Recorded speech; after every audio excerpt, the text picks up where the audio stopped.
front, yeah. Are you the doctor? Yes. So good to meet you. If I didn't say hello for Laura Bishop, she'd kill me. Okay, well, she's really a great person. That's right. And I mentioned you today on the Capitol steps, so you're great. Okay. Okay, the guests in the front, here we go. Okay, excellent. Is everyone in? Mark Warner. Okay, well, we'll just stand. You can stand back here with us. Okay, everyone, come on in. Again, senators are. I just followed the person. Yeah, where's Peter's guest? Where'd she go? Our maple syrup, Allison. Huh? Okay, good. Okay, great. Okay, well, I want to thank everyone for coming. As you can see, I want to mention the senators that are here. Our leader, Senator Schumer, is with us. Thank you. And Senator Blumenthal is with us, as well as Senator Ben Ray Lujan. Senator Merkley's here. Senator Kim. We've got, not you, you're a Minnesota farmer. Senator Cantwell is with us, and Senator Bennett. We've got Senator Welch, and of course, Senator Kaine. Senator Warner is here, right over here, doing so much. Our Virginia and Maryland senators are really hit by this hard, their constituents, and I wanted to tell you just three things, and then we are going to let our guests speak. And that is that the State of the Union is chaos is up, corruption is up, and costs are up. And this is affecting people, real people, not just people in this building. And we think it's time for people in this building to listen to the people out there that are getting hit by the Trump administration decisions. So for a change, we're not speaking. We're letting our constituents speak. And with that, they are the ones living this. I'm going to turn it over to Senator Welch's guest, Allison Hope.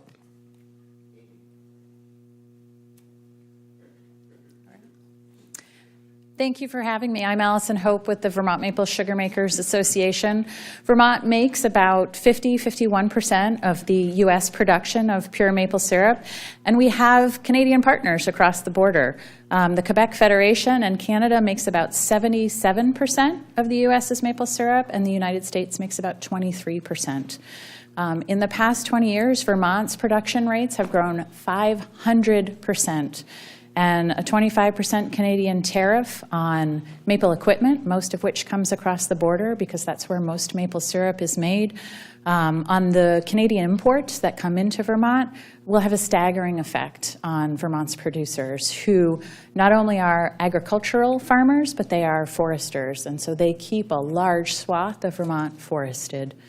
I think that our Canadian counterparts are a huge part of our trade. The U.S. can't supply all of the maple syrup for retail in the United States, and so we bring into Vermont and other areas of the U.S. Canadian bulk syrup. When that price goes up, it affects the shelf price at retail, and those larger contracts for blended Vermont, U.S., and Canadian maple syrup, those contracts change for cents on the dollar. And so the end result of that will be a potential stagnation of production in Vermont, and also a loss of potential shelf space at a time when it's really hard and really expensive to get it back. Thanks. Thank you, Senator Klobuchar and the others, senators and the staff for bringing attention to some. Gary Werdish, I'm president of the Minnesota Farmers Union. I farmed all my life, and I now assist my son in his farming operation. It's kind of how I grew up on a family farm, helping my father, and then now I'm helping my son. I think it's kind of a dream of all farmers to be able to do that. Right now, the margins in farming, there's a lot of uncertainty. Right now, the margins are not very good due to high input prices and low commodity prices. President Trump, when in his first term, he had the tariff war that he started back then in 2018. And that time, it hit primarily against China, which is a large soybean buyer of the United States. We have not recovered from that, and we never will. That incentivized Argentine and Brazilian farmers to raise more soybeans. Them acres are not going to lay idle. If some of those acres came out of the rainforest, that creates more problems for us as far as the climate as we go into the future. It's frustrating to hear it again. putting on the tariff trade wars again. You know, the last night, the president made the comment about he's putting the tariffs on and the farmers be prepared to sell more domestically. In the United States, we're lucky, in Minnesota, in all the country, we're lucky we have productive farmland. We have good farmers. We have we have good livestock operations. We raise more than we can consume domestically.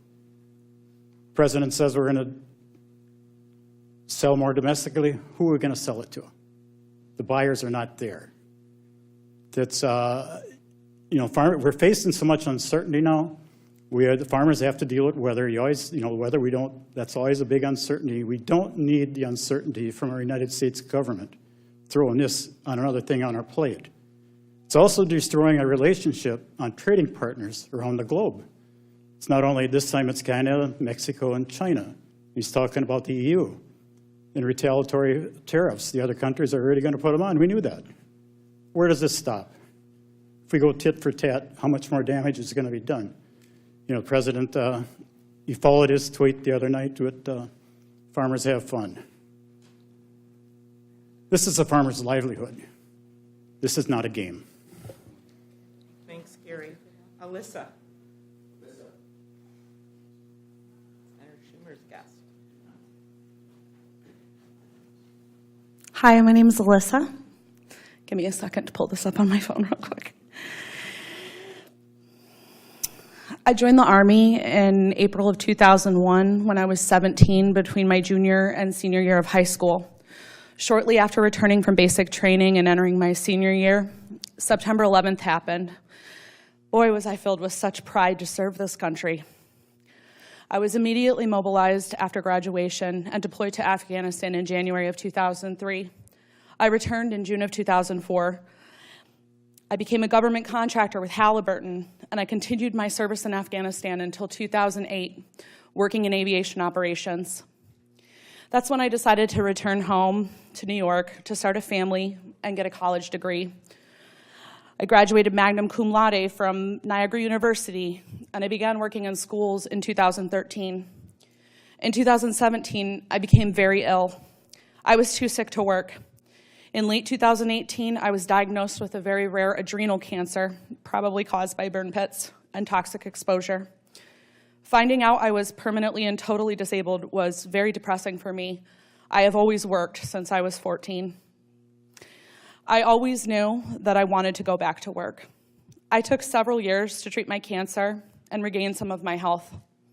In December of 2023, I applied to work at the VA Education Department as a file clerk.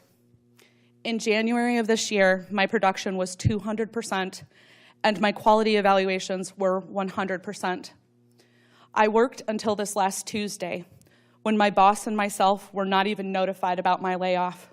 I was just locked out of my computer. I gave up my Social Security disability payment to return to work for less than $500 a month. My story is not unique. Many disabled veterans are newly hired by the VA.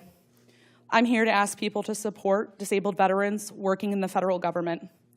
Federal jobs are some of the few that will accommodate our disabilities. We need these jobs for purpose. We need them to connect with our battle buddies and to support veterans as they get the benefits that they so justly deserve. In my opinion, supporting veterans should not be a political issue. Every American who enjoys the freedom and is thankful to veterans for their sacrifices should be in support of their employment.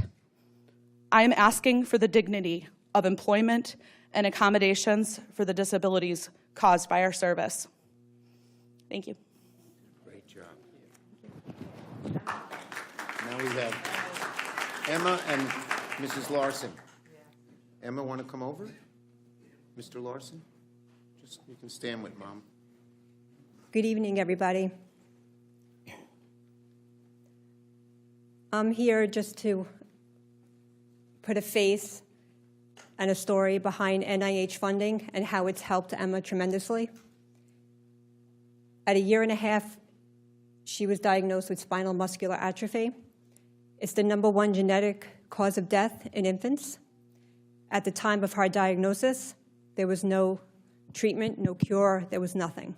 There was nothing that we can do at the time. About a few weeks later, through mutual friends, we found out that a scientist, Dr. Craner, was working on a drug for this specific disease. We went to go see him. He spoke about it. For the first time, there was hope. NIH funding helped Cold Spring Harbor. It helps fund the trials. At 2 years old, she was in the trial for Spinraza. That was the drug that was Cold Spring Harbor was working on. In 2016, it was the first treatment for SMA. In 2018, New York added it to the newborn screening. It's now, I believe, all 52 states now test for it. When babies get this medication right away, pre-symptomatic, it totally changes the course of SMA. It was a breakthrough drug. These kids now are breathing on their own, walking on their own. And I know it's a little bittersweet for her because she was a little late to it. But I always tell her that she was a part of something special. So we're just here just to put a face on how important NIH funding is, how it's helped her, how anything extra that we can do for her for studying, for research, for development is imperative. We understand that, you know, some spending has to give somewhere. But when you have a result, especially something like this, a miracle drug that's actually saving lives, you know, that's something to reconsider, that maybe it is important enough to keep and keep that funding going. Thank you. Great job, Mrs. Larson. You did great. For doing it. Okay, you can go back over I there. think Katie is next with Senator Lujan. You want to both come up here? Thank you, and thank you for that beautiful story.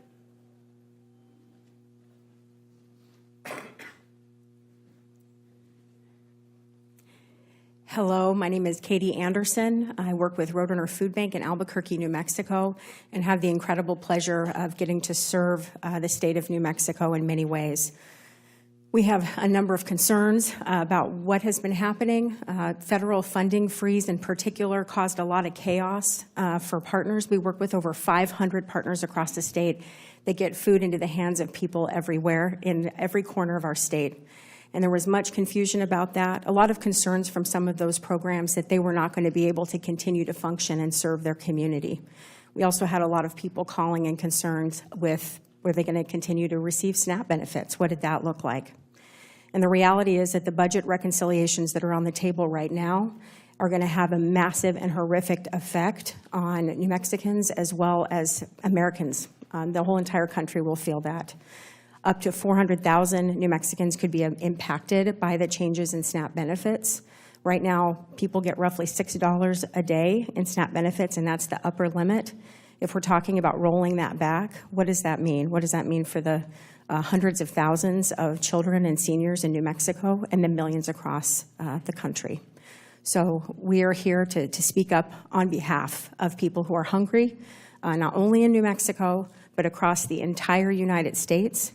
People in our country deserve to be able to thrive, and they deserve to be able to raise their families without concern about where they're going to get their next meal. Thank you for having us today. Dr. Lang and Senator Cantwell. Thank you. I'm a cancer surgeon and researcher, and I'm here to plead against the proposal to cut indirect costs from the average of 50% to 15%. That's the money that or funds that the institutions that house all these researchers pay for all the various infrastructure. And make no mistake about it, it will drastically halt, if not halt, the amazing medical research that is being conducted, and will greatly just dissuade these young people who, MDs, PhDs, MD, PhDs, who forgo wealth and fame and go there for discovery and to help human flourishing. We'll use a whole generation of researchers.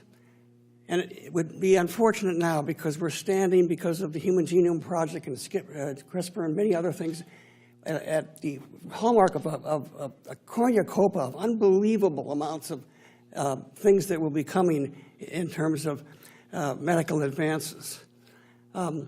Yes, maybe we need to make some cuts, but I would plead that we do it with with a surgeon's scalpel and not a sledgehammer. Make no mistake about it. The advances in medical research and in therapies for humans will continue. We are the envy of the world in terms of biomedical research. We won't be if this kind of thing happens. The research will continue, but we'll be taking a back seat.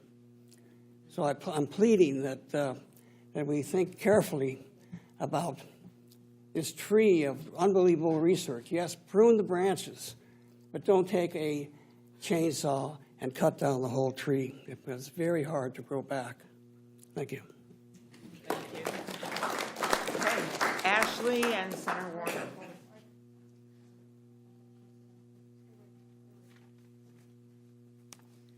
Hello, everyone. How are you guys today? Can you tell what I used to do, which was interpretation, right? I like talking to people. My name is, thank you, Senator Warner. Can you hear me? Everybody good? Okay. Don't worry about May I? this. Like, Yeah, we'll just- okay. There you go. I was squatting. Don't worry about it. There you go. Okay. Thank you so much for letting me tell a little bit of my story. As I said, my name is Ashley Rinaldi. I am from, well, where I reside, my community, my home is in Fredericksburg, Virginia. I was one of the 1,000 National Park Rangers that were fired during February 14th at Purge. I am not unique in terms of being a wonderful human being that was dedicated right to this park. Formerly, for 15 years, I was a teacher. I worked 2 jobs. I decided I really wanted to pursue National Park Service full time, and then I got it. And it was like winning the lotto. These positions are very, very rare and hard to get into. I had made it. I made my dream. This happened to me, and it was taken from me. I had exemplary reviews from my direct supervisors. My service with the federal government, my evaluations have all been so excellent. The same with my colleagues. I wanted to show my hat because they are with me today. These are 3 other people that used to work at Fredericksburg, Spotsylvania. They weren't fired from there, but we know each other. So just in my own personal circle, I know 3 people, Helen Dew, Avery Lentz, Maddie Hollis, who can't be here today, but they are with me in spirit. Thank you very, very much for giving me an opportunity to talk to you about my beautiful city, which is also being deeply affected by the cut to the economy. Our park is the reason why there is a built-up downtown in Fredericksburg. It brings in tourism dollars. I have walked around, canvassed all of the little stores in the area. Their business has been cut in half. It does not just affect me, my friends, the 1,000 other park rangers. It affects my community. I am a Fredericksburg, it's a magical place, y'all should go. I am a Fredericksburg person through and through. That is my home. I love it so, so much. I am so grateful, Senator Warner, who has immediately been an extremely kind human being and reached out to me and made me feel like a person. These 1,000 other people don't have voices right now. I am somebody because Warner reached out and made me a person. We are all people, National Park Service workers, have dreams to have these jobs. It's a labor of love. I know I'm talking too much. Thank you, an interpreter. Thank you so much for letting me talk. Yeah. Thank you. Okay, Kevin. Here we are, and Senator Kim. Kevin, I'll hold the mic for you. Hi everyone, my name is Kevin Ernest. I'm one of the 1 in 4 Americans that identify with some form of developmental disability. Cutting the Medicaid program will hurt billions and billions of lives. Supporting people with disabilities supports America. It is that simple. As we grow, so does America. Caregiving is not pink-collar work. It is American work. As we can thrive with the right supports, we can have jobs. We can live in the community. If we want to save money, keep people with disabilities in their homes, in their communities. It's cheaper to raise a son or daughter in the community than in an institutional setting. It's that simple. Save money by saving Medicaid and investing in the American people. Patrick Henry once said, "Give me liberty or give me death." We are facing a life and death situation. If you cut Medicaid, people will die. It's that simple. Do we choose life or do we choose death?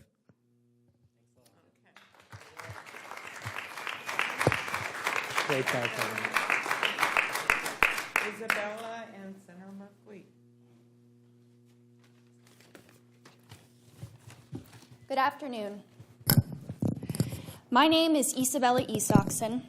I am an Olympian, an Army veteran, and until recently, an officer for the Ochoco National Forest in Oregon. I have dedicated my life to serving this country and what we stand for: liberty and justice. That's the country I signed up to represent as an Olympic athlete, to protect as a soldier, and to serve as a U.S. Forest Service officer. Like the thousands of other federal workers, I was recently fired from my position due to an alleged failure to perform and a determination that my continued service was not in the public's interest. From May to October of 2024, I worked all but 2 days during one of the nation's most intense fire seasons. I sacrificed sleep, personal time, and holidays to ensure the public had timely, accurate, and life-saving information. I poured everything I had into my job because I knew what was at stake: lives, homes, and the future of the places we love.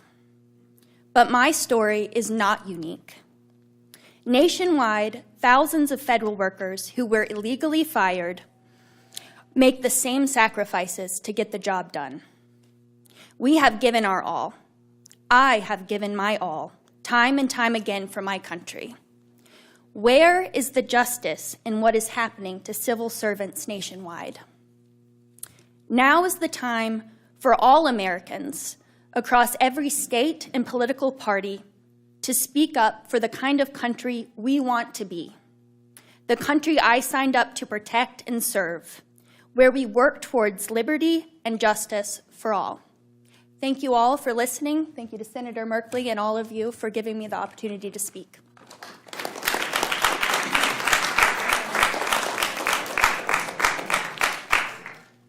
Michael and Senator Blumenthal.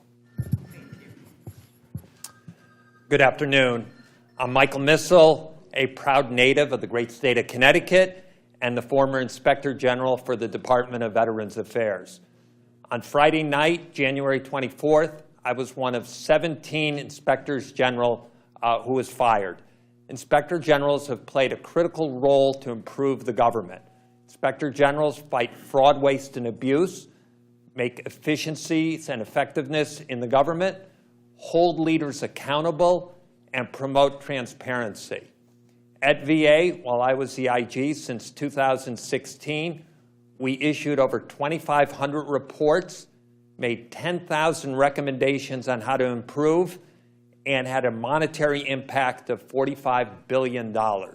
We made VA better for veterans and their families to make sure that they receive the benefits and services that they so richly deserve. And I thank the veterans who are here today. My concern is that by firing the Inspectors General without proper notice and without giving the detailed case-specific reasons that the law requires, it's going to chill independent and nonpartisan oversight. And I worry about the impact it's going to have on our government. Thank you.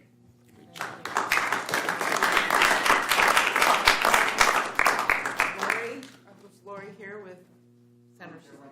They're running late. Okay, so we're on to Jamie, who I met with Senator Bennett. Good afternoon, everyone. My name is Jamie Werner, and I am here to represent the thousands of U.S. Forest Service employees who have been terminated in recent weeks for performance-based reasons.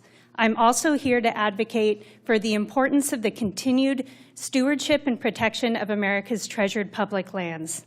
I got my start in public land management as a 19-year-old Forest Service firefighter in the great state of Oregon. I studied environmental science at Stanford University and have devoted my career to land management issues, recreation management, and the stewardship of our public lands. I recently took a job with the U.S. Forest Service to serve my community, to steward our essential treasured landscapes, and to serve the American people.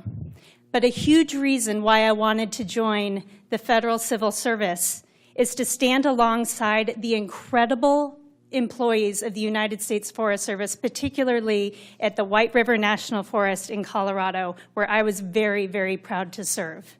When I was terminated from my position, I was called and told I was fired effective immediately on Sunday afternoon of President's Day weekend, and told it was for my performance. I, like others have mentioned, had an exemplary performance record, and I've spent the last few weeks talking with the many, many others who are in my shoes. This has wide-reaching effects on real, hardworking, dedicated Americans. They're not wasteful, and they deserve to be treated with dignity and respect. Some of my colleagues had recently moved across the country to take their dream job. One of them was a new parent who found out that they had been terminated shortly after returning from family leave. These are real faces that are being told that their work is not in the public interest and they are not doing a good job. Our federal employees, particularly those at the Forest Service, are some of the most dedicated, creative, passionate, intelligent people I know. And they continue to show up, particularly at the Forest Service, day after day, despite constant cuts in staffing and funding, to help our mountain communities in Colorado thrive. I'm also deeply concerned about the future of the beloved recreational experiences on our public lands. The White River National Forest is the most visited national forest in the country, home to treasured landscapes such as the Maroon Bells, Hanging Lake, and Trappers Lake. And what this comes down to me is the human experience. So many Coloradans use the natural world and our national forests to cope with the harsh realities of daily life. And what this comes down to is what memories are going to be lost if no one is there to steward that land.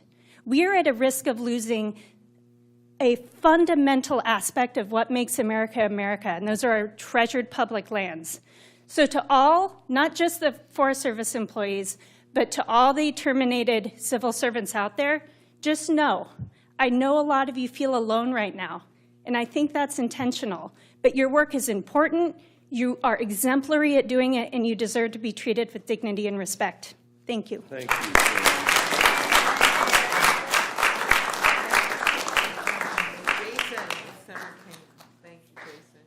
you. Good afternoon, everyone. My name is Jason King. I live in Fairfax, Virginia. I served in the United States Army. While attached to 5th Special Forces Group, I ensured the transport of personnel, equipment, and supplies in and out of the country. After the Army, I was given the opportunity to continue serving my country with the FAA as the executive assistant to the Director of Safety himself. When 67 lives are claimed in a tragic event, such as the one that occurred recently near DCA, followed by reports of hundreds of layoffs at the FAA, it's not very reassuring for those who rely on us to keep them safe, which has led to many people questioning the safety of our airspace. However, in the wake of the recent events, our administration decided to move forward with the firing of hundreds of FAA employees, including myself. And I was actually considered an essential employee who was expected to report to work even in the event of a government shutdown. While the United States of America has the safest airspace in the world, that just doesn't come by chance. It's thanks to all of the hardworking and dedicated employees at the FAA.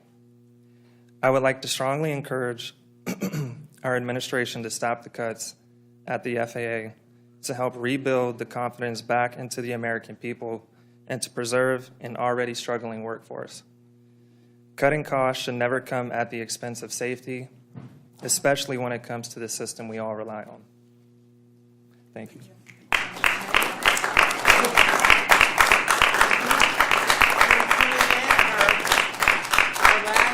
Our last guest, we'll give him a second here, is Lori with Senator Duckworth. And then when we're done with this, some of the guests can talk to some of the reporters if you want to talk to them, but we're not doing a traditional Q&A. But I just want to remind everyone that these are the people that are going to be there tonight. These are guests of the senators that are going to be watching President Trump and that expect more of America. And with that, Lori, take over. Just tell, all you do is tell your story. Oh, well, thank you. Thank you so much. And a special shout out to Senator Duckworth. I'm honored to be your guest tonight. And this is the first time Head Start in our 60 years has ever been invited to do the State of the Union or joint address to Congress. So leave it to our Senator Duckworth for that. Thank you. So I am Lori Morrison-Frictel, and I'm proud to serve as the Executive Director of the Illinois Head Start Association, where we support thousands of children and families across the great state of Illinois. Head Start, just so you know, Head Start provides a safe and nurturing environment where children can thrive. And it also empowers parents to pursue meaningful employment that allows them to support their families and contribute to our economy. And I think this is what makes the Head Start model so powerful, is that we work with both children and families together and not in isolation of each other. As you know, the recent disruptions in federal funding, however, has created a significant anxiety and stress among our parents, staff, and communities.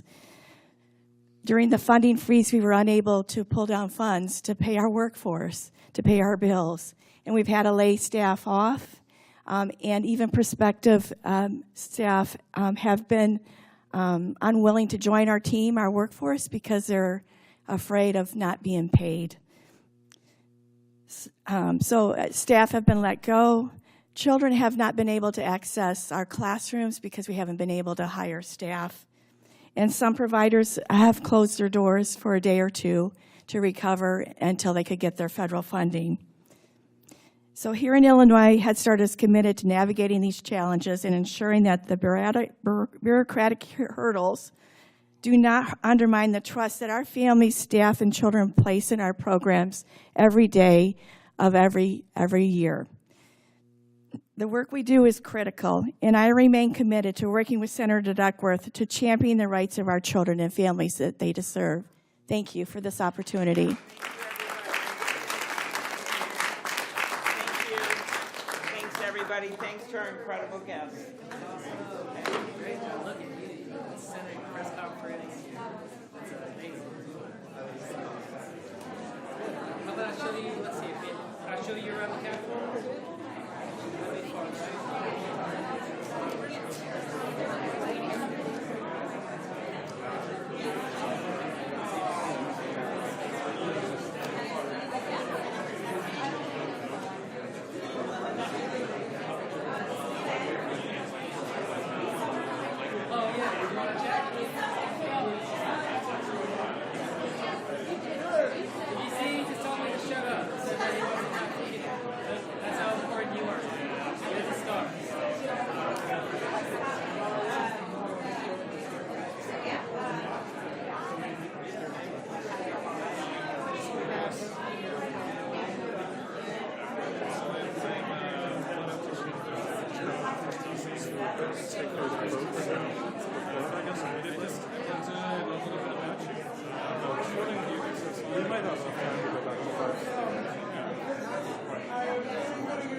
Catch